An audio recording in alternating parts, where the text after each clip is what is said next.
are we on? Okay, ladies and gentlemen, as we said before, our votes, we're still coming in, throughout the evening. But at this point, with 70% of the vote, our Republican candidate is Assemblywoman Nicole Malliotakis.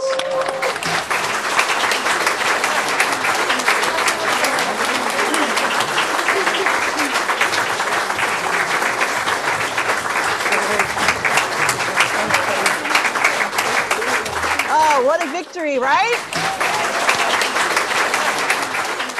I want to thank Chairman Lantry for his really nice words earlier in the evening. And I want to also give my heartfelt appreciation to our other chairs, the leaders of our parties. Of course, our chairman in Brooklyn, Ted Gora, as well as our Conservative Party chairs, Fran Vella-Marone, David Mario Curcio, and as well as someone who has been a mentor to me since I first ran to the State Assembly, and that is our state chairman, new this year, Jerry Cassard. Thank you all very much.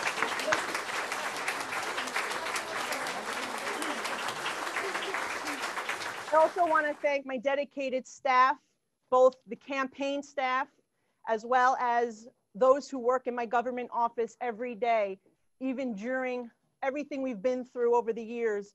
They work so hard, such a small staff, but they really do so much. So I want to thank all of them for their dedication to the people of this district.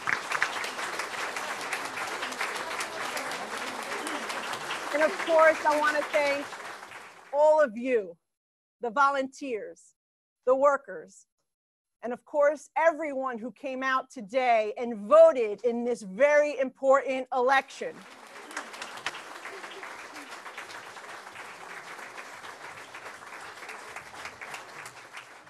America is in a crisis. We are emerging from a deadly pandemic. It's taken the lives of way too many New Yorkers and way too many Americans. It has devastated our economy. It has put 40 million Americans on the unemployment rolls, and it has changed the way that we live our daily lives.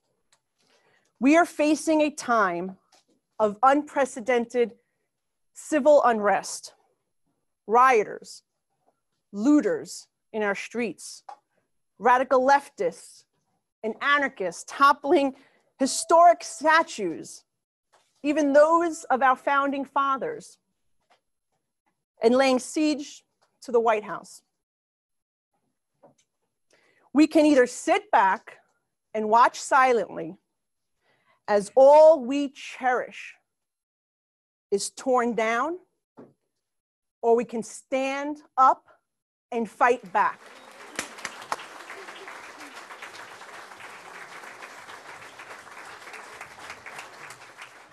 The question I have for all of you tonight is, will you stand with me and fight back? Yes. Yes.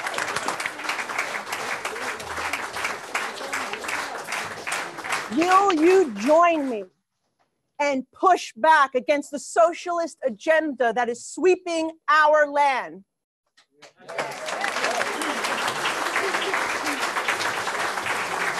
As most of you know, I'm a first-generation American. I talk about this often. My father emigrated from Greece. My mother fled communist Cuba, the regime of Fidel Castro. They came here for opportunity. They came here for America's limitless potential. They came here and they did achieve the American dream. That is the American dream that I want to preserve for future generations.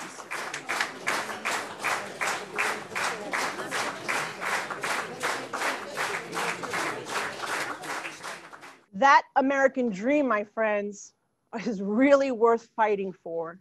And everyone who has come to this country has fled their homeland, has left their family, everything behind, to seek America's promise. They know how special this country truly is. And I know that they too will join this fight. Ronald Reagan warned us, freedom is never more than one generation away from extinction. And he was absolutely right. And when you look at the terrible policies that have been put forth in New York under one-party rule, you see that now those very policies are becoming mainstream within the House of Representatives. We see individuals like Max Rose, who over his first 18 months in office has turned his back on the promises he made and on the beliefs of the majority of his constituents. 2 years ago, he claimed to be a moderate Democrat, didn't he? He said he would be independent of Nancy Pelosi. But yet, once he was elected, he proved to be just another liberal Democrat. He ended up going to Washington and voting over 95% of the time with Nancy Pelosi. For the last 18 months, he joined the left, the radical left, signing letters with AOC to slow down the job-creating US-Mexico-Canada agreement. Well, I was proud to work with President Trump to garner support for that agreement here in New York State. He voted to release convicts from federal prisons, to use your tax dollars to fund political campaigns. And most importantly, he cast his vote with AOC, with Ilhan Omar, with Adam Schiff, and with Jerry Nadler to impeach our president.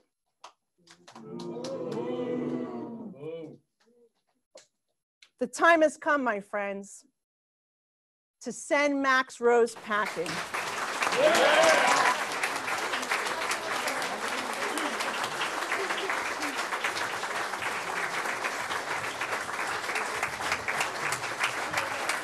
And with your help, we're going to make him a one-term wonder, just like every other Democrat.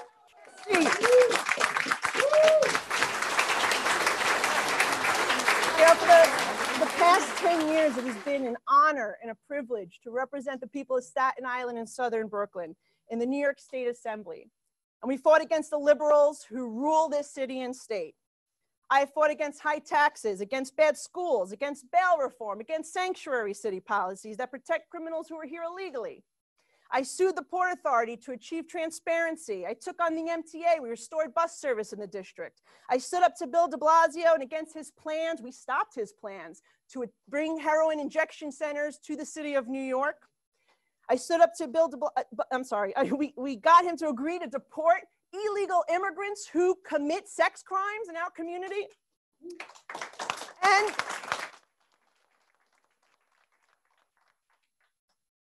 And I've fought for the hardworking, tax-paying, law-abiding New Yorkers, like my parents, like you, that the liberals hold in contempt. I will continue to fight that fight in Washington, and you have my word that I will stand on the House floor and vote for common sense solutions to the problems that vex us today.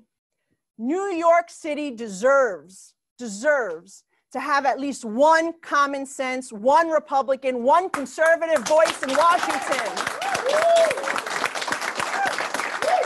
Are you tired of the one-party rule in our city? Yeah.